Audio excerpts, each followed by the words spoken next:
Esto es Cineclubes, un podcast de Radio Bicicleta.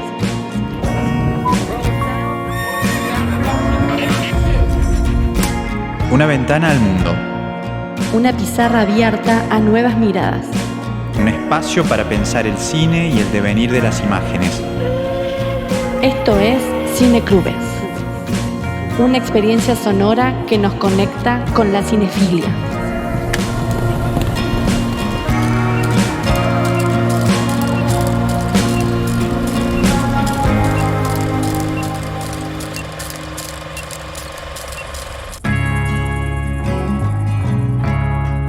Esta semana en Cineclubes dialogamos con el realizador, productor y guionista Aníbal Corcho Garisto sobre la obra del cineasta argentino Edgardo Kosarinsky y el vínculo artístico que mantuvo con él.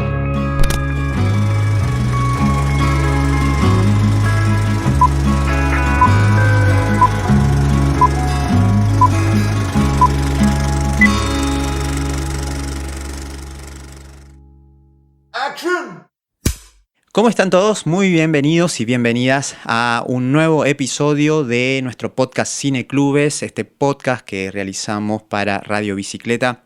Es un verdadero placer para nosotros reencontrarnos con todos ustedes una semana más. No lo hago solo, estoy en compañía de mi compañera Jimena Bustos. ¿Cómo va, Jime? ¿Qué tal? Hola Andrés, ¿cómo estás? Bueno, aquí volviendo a hablar de cine y en esta ocasión para hablar sobre Edgardo Kosarinsky, alguien de quien en otros momentos hemos podido hablar, hemos citado, ¿no? Cuestiones que tienen que ver con su obra. Sí, y bueno, sin duda que es un año muy, muy particular por su partida, nos ha dejado, digamos, pero sí quedan sus películas, quedan su obra literaria, su obra cinematográfica. Y para hablar sobre el gran Edgardo Kosarinsky, y especialmente a propósito de un ciclo que tuvo lugar recientemente en el Cineclub Municipal Hugo del Carril, donde se lo estuvo homenajeando también, estamos en comunicación con Aníbal Corcho Garisto, realizador, productor, guionista, que estuvo muy vinculado, fue alguien muy cercano a Edgardo y a sus películas, así que va a ser un gusto charlar con él. Lo saludamos. ¿Qué tal, Corcho? ¿Cómo estás? Andrés, Jimena, por aquí te saludamos. Buenas, ¿cómo andan Andrés y Jimena? ¿Todo bien? Muy bien, sí. Bueno, Aníbal, un gusto de verdad poder compartir este espacio. Estuvo desarrollándose durante algunos días el ciclo en memoria de Edgardo Kosarinsky, donde se pudieron ver 4 de sus películas que abarcan distintos momentos de su extensa filmografía. Y sin duda que, cuando recibimos la noticia de su fallecimiento ya hace unos meses, por un lado, como toda pérdida, ¿no? Se siente se siente ese golpe y esa ausencia, pero por otro lado también, intentando recordarlo y evocándolo a partir de su propia obra, ¿no? Te quería preguntar, ¿cómo surge el vínculo que tuviste vos con Edgardo? ¿Cómo fue ese transitar por años y cuál fue ese vínculo? Yo a Edgardo lo conozco hará más o menos 16 años. Lo conozco primero a él como persona. Sabía que era una persona importante de la literatura latinoamericana. Sabía su recorrido cinematográfico, pero no había visto nada. No había visto nada de sus películas, ni había leído nada. Yo hace bastante tiempo que alquilo equipos cinematográficos y una amiga me pide una cámara para digitalizar material para lo que iba a ser la nueva película de Kosarinsky, que se llama Apuntes para una biografía. Y lo conozco días previos al estreno, en una cena. En ese momento Edgardo era mucho de, como hablábamos ayer con Rafa, de champancito, de tomar champán. Estaba mucho la amistad, la reunión con sus seres queridos. Y a través de Constanza San Palacios, gran productora de cine, llegué a él, fui al estreno de Apuntes en Proa, y después de ahí pegamos una buena relación, buena onda, y después trabajé en Nocturnos, después trabajé en Cartoon Padre, y ya a fines de Cartoon Padre ya pasamos a tener una relación de amistad porque más o menos o desayunábamos o almorzábamos o cenábamos una una vez por semana más o menos. En el caso de Carta a un padre, es una película muy intimista, muy particular, porque bueno, hace todo un recorrido con su genealogía, ¿no? Con sus recuerdos y lo que algunos materiales que encontró con el paso de los años pudo hacer de eso recuerdos también, ¿no? Con su vínculo con su padre, con su abuelo. Hay postales fotográficas, hay mapas, hay una voz en off constante que nos va llevando con el relato. ¿Cómo fue trabajar eso con él?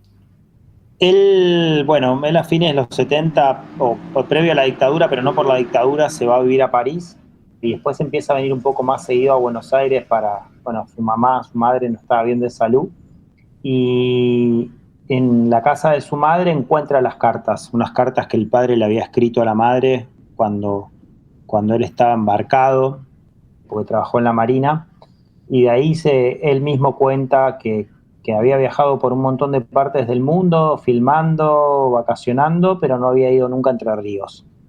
Entonces, desde esa premisa sale la idea de ir a Entre Ríos, empezar a ver las raíces de su familia, y de ahí surge un poco Carta a un padre. Justamente en Clara, que es donde nació el padre de Edgardo y pasó su infancia, es a donde él llega con la cámara y con sus preguntas, ¿no? En off dice dónde encontrar respuestas en los lugares de la infancia. Le faltó su padre a sus 20 años y entonces se quedó seguramente con un montón de ganas de charlar sobre ciertas cosas, de preguntarle, con una vida también de muchos viajes, la de su padre también, ¿no? Entonces es interesante cómo esas preguntas las quiere volcar en este trabajo audiovisual, ¿no?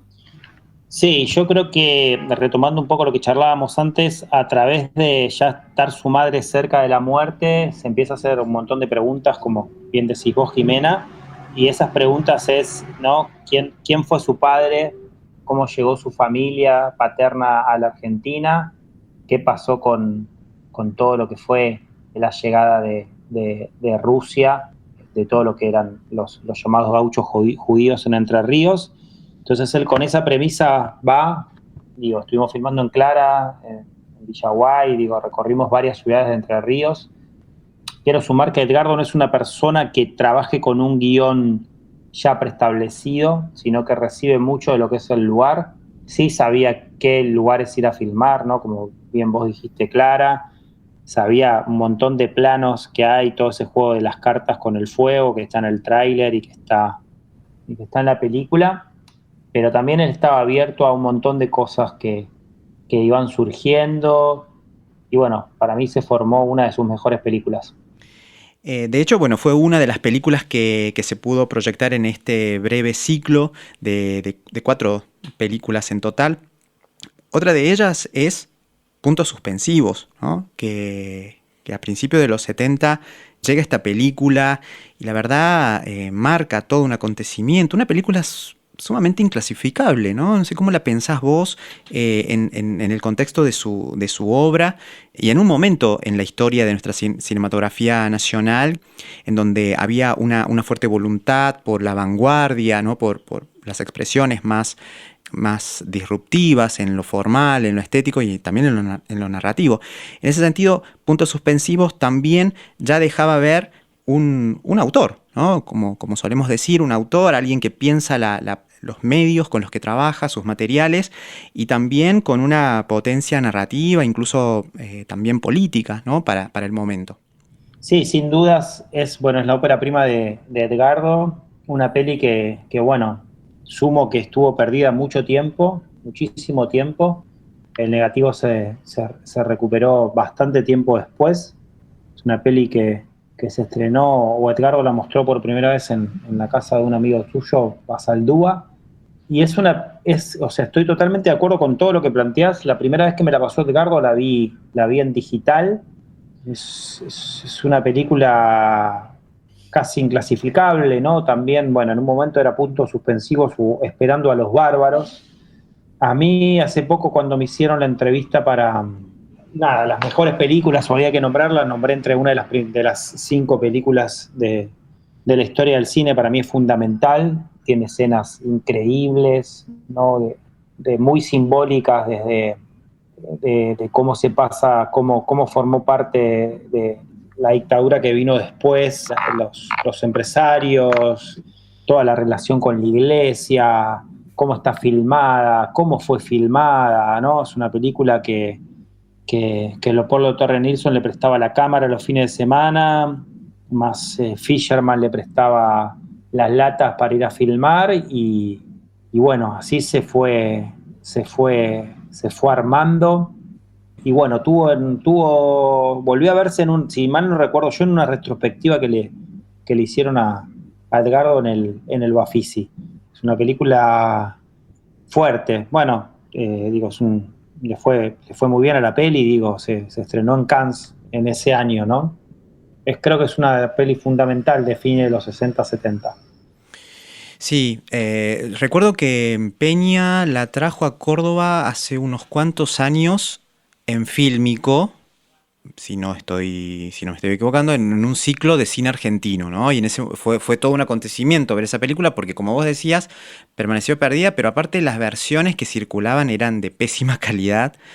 Entonces, bueno, finalmente poder ver la película en las condiciones más óptimas cambia completamente la experiencia, ¿no? Y la apreciación que podemos hacer de la misma. Sí, es una película, mira, yo la verdad la vi por primera vez en cine a la semana que falleció Edgardo, que con Peña decidimos pasar, Peña las eligió, Puntos Suspensivos y Medium, que había casi 50 años de diferencia entre una película y la otra, así que no la había visto en Fílmico y en un cine, y me pareció doblemente genial. Claro. Bueno, hablando de Medium, que es un retrato de Margarita Fernández, pianista, docente, muestra un poco la actividad a su avanzada edad, ¿no? Y el film tiene esto de retrato enfocado desde distintos puntos, ¿no? Y cómo es la relación con la música de Brahms, este compositor no tan conocido. Es una película interesante también por la temática que elige contar, ¿no? ¿Qué nos podés contar de Medium? ¿Cómo fue la realización de esta película y el contacto con la pianista? Es una historia de una amistad a lo largo de los años. Edgardo y Margarita Fernández se conocían de fines de los 60, principios de los 70. Margarita está en una peli que se recuperó de Fisherman, que hay material de archivo de esa película en Medium. Esa película comenzó como un corto, la otra vez lo hablábamos con Roger, que le contaba. Lo primero que nos convocó Edgardo fue para filmar un corto de 7 minutos, que era más o menos lo que duraba el intermezzo número 3, opus 117 de Brahms. Él quería registrar a Margarita solo tocando el piano. Me acuerdo que salimos de esa jornada y le digo, Edgardo, acá tenés una peli, y él me dice, sí, pero no encuentro todavía para dónde ir. Y bueno, dejó descansar el material y bueno, la peli se fue armando solo. Edgardo es una persona que las pelis documentales las va trabajando a los tiempos de las relaciones humanas, ¿no?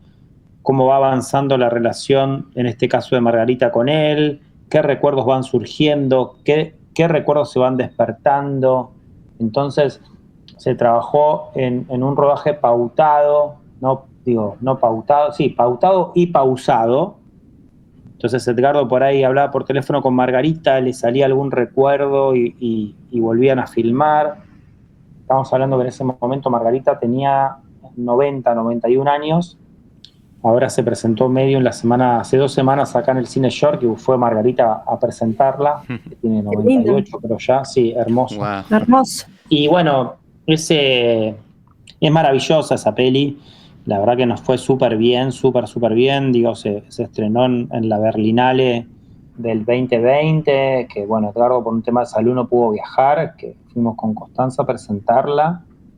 Y era muy, muy bueno porque a veces uno dice, bueno, una historia de amistad será muy porteña, y no, la verdad que pegó muy, muy fuerte por esos lados. Y sí, un poco habla de una amistad de 2 personas que dedicaron su vida al arte, ¿no? Hay algo interesante que dice Margarita, que ella en un momento desapareció del arte, de la cultura, estuvo 30 años cocinando, haciendo huevos planes de 8 huevos, así decía ella siempre, y lo dice en la película, y después volvió. Y bueno, en ese volver se reencontró con Edgardo, que son dos piezas fundamentales en el arte argentino. Qué lindo encuentro y qué lindo que lo haya podido registrar, plasmar y termina siendo una temática universal, como decís, ¿no? De repente traspasa las fronteras. Sí, porque Margarita ya estaba grande, obvio, ¿no? Estamos hablando de una persona que tenía 90 años, ya veía muy poco, después se quedó ciega Margarita, y toda esa caricia, cómo ella acaricia el piano, todo ese amor a Brahms, a la música, al arte, a la frontera, ella todo el tiempo hablaba de una frontera muy delgada entre lo que es la música y el arte, digo, y el teatro. Entonces Edgardo fue registrando todo eso. Después, hacia el final de la peli, Edgardo entra de cuerpo presente, para decirlo de alguna manera, delante de cámara. Y nada, es un poco lo que también se pasó ahora acá en la ciudad de Córdoba. Creo que es como el anticipo a lo que después él viene a hacer en dueto, ¿no? Yo creo que Ujú. Carta a un padre es la búsqueda de lo que fue su padre, ¿no? Esa pregunta, ¿no? De quién fue mi papá, ¿no? Netamente familiar. Y después de eso, él va por sus amistades. Y ahí sale Margarita Fernández con Medium y termina con Dueto y su relación con su actor preferido, Rafael Ferro. Sobre esa misma, antes de finalizar nuestra charla, te quería preguntar, Corcho, es una película breve, literalmente es una película de apenas una hora, y sin embargo suceden muchas cosas, hay una profundidad emocional muy, muy latente y muy manifiesta también. Pensaba, visto la distancia, ¿no? Si no podría funcionar como una carta de despedida. Y hay un tono elegíaco, ¿no? Hay algo que se percibe que se está terminando, y de hecho eso en la película se traduce en imágenes, ¿no? Hay incluso con citas referidas a, bueno, a si la muerte toca a tu puerta, corre, ¿no? Huye. Hay algo de la amistad, y pensaba también en la amistad, ¿no? Cómo, cómo en sus películas aparece la cuestión de la amistad dentro de la belleza que puede tener la vida, y el diálogo que establece con Rafael Ferro en toda la película, sus experiencias desde las más traumáticas hasta las más felices, sus pérdidas. Digo, imagino que también pensando en los últimos años de vida de Edgardo, también debe haber sido desafiante poder llevar todo eso frente a cámara. Digo, ¿cómo fue esa etapa de la realización de la película? Sí, Edgardo era consciente que podía ser su última película, por más que, bueno, tengo algunos mails con ideas nuevas que él quería filmar, y un poco lo eligió a Rafa, ¿no? Para que Rafa al comienzo haga un retrato de su vida, y al final después Edgardo lo da un poco vuelta y termina siendo un retrato de la vida de Rafa. Fue una película que un poco se trabajó como medio, no como carta a un padre. Filmábamos en lo que era la casa de Rafa Ferro en ese momento. Edgardo volvía, montaba, dejaba descansar 1 o 2 meses el material y volvíamos a filmar. Ya él por momento estaba cansado, digo, por ahí filmábamos en una jornada 4 horas, no más. Y para mí me quedo con una frase que dice Edgardo, que es que no hay que tenerle miedo al amor, ¿no? Es una declaración de amor que hace Edgardo hacia un compañero, sin ningún miedo, sin ningún tapujo, ¿no? Esta cosa que él dice en ese momento, ¿no? Por más que no era que él quería tener relaciones sexuales, sino era algo de un amor hacia la otra persona, y que alguien, ¿no? Nos deje. Es muy fuerte y muy importante que alguien, como uno de los últimos mensajes que diga es que deje en sus películas es: no hay que tenerle miedo a la palabra amor, ¿no? Y es una peli que se fue armando, que Edgardo no tuvo miedo de dejar por ahí planos fuera de foco, con un movimiento brusco del trípode. Edgardo no es una persona que repita tomas, ¿no? Al venir del 35 es todo 1 a 1, ¿no? Para la gente que no trabaja en cines, se hace una toma, se filma y se va a la otra, no ve monitor, no la quiere rever, ¿no? Como que está confiando plenamente en lo que está sucediendo ahora, en este tiempo y en este espacio. Y me parece que es una película sincera, ¿no? Me acuerdo que teníamos que esa expectativa de cómo va a ir la peli con Edgardo, justo hace 1 año y 2 días que la presentamos en el Festival de Mar del Plata, y Edgardo me dice, es una película tan íntima que por ahí no viene nadie, ¿no? Y después se llenaron las 3 funciones, la gente preguntando, la gente emocionada. Creo que es eso, creo que es una película muy, muy sincera, muy profunda, que a su vez se ríen del arte, con las máscaras, con esas escenas medias chaplinescas, de no darle importancia a cierto... Y después termina hablando de la madre también, ¿no? Digo, no embrocar un padre, pero acá hay algo de la madre y de sus cenizas, que también es a modo de cierre, me parece. Y nada, ahí mete un homenaje a su madre, Rafa a su padre. Y bueno, esta relación de amor entre 2 amigos. Sí, sí. Y se filmó también durante cuarentena, ¿no? Claro, la idea un poco arranca cuando Kosariski le dice a Ferro, creo que yo me voy a morir primero que vos, o vos te vas a morir antes, tenemos que dejar un legado. Y dijo, quiero que hagamos algo juntos. Y ahí arranca, ¿no? En la pandemia, que no se sabía qué iba a pasar. También toda la obertura de la película es un corto que hizo Rafa en pandemia, que Edgardo le puso esa voz en off, y después se decidió mostrar. También todo el pasado de la amistad, Edgardo lo decidió mostrar. De golpe es una película muy moderna, ¿no? Lo hablábamos en el cine. Tiene parte filmada con el celular, tiene algunos prints de pantalla de Instagram, de que Edgardo le ponía algunas fotos, algunas frases de algunas escritoras o escritores. Entonces rompe, ¿no? Una persona ya de 85 años ahí rompiendo también el lenguaje, no tenerle miedo al celular, no teniendo miedo a usar cosas de redes sociales. Y bueno, así que sí, verla fue muy fuerte. Yo hacía tiempo que no la veía en el cine municipal y realmente fue muy fuerte, porque todo el final, para los que no la vieron, es casi una despedida de Edgardo, que siempre la pensó para que se vea cuando él no está. Claro. Adquiere un sentido absolutamente conmovedor, ¿no? Esta película en estos momentos, pero a la vez también cierra una filmografía muy valiosa que hay que seguir indagando, porque hizo muchas películas. Ojalá sus películas se puedan seguir proyectando en ciclos, en eventos, porque en definitiva nos queda su obra, ¿no? Que habla por sí misma de la persona, del artista, y Edgardo, más allá de toda su gran producción literaria, también deja una huella muy profunda en la historia de nuestro cine argentino. Nosotros te agradecemos, Corcho, por este contacto. Gracias por compartir este momento. No, muchas gracias a ustedes por el espacio. Bueno, y espero volver pronto. Seguramente. Seguro que así será. Sí. Un abrazo. Un abrazo grande, gracias por el espacio.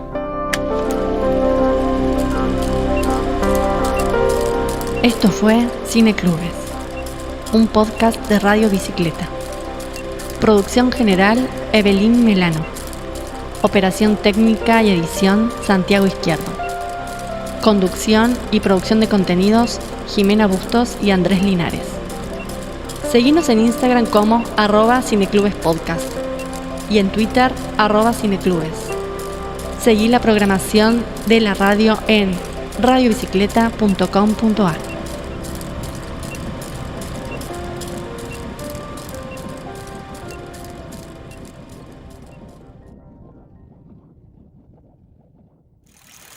Este podcast que acabas de escuchar es un contenido original y exclusivo de Radio Bicicleta.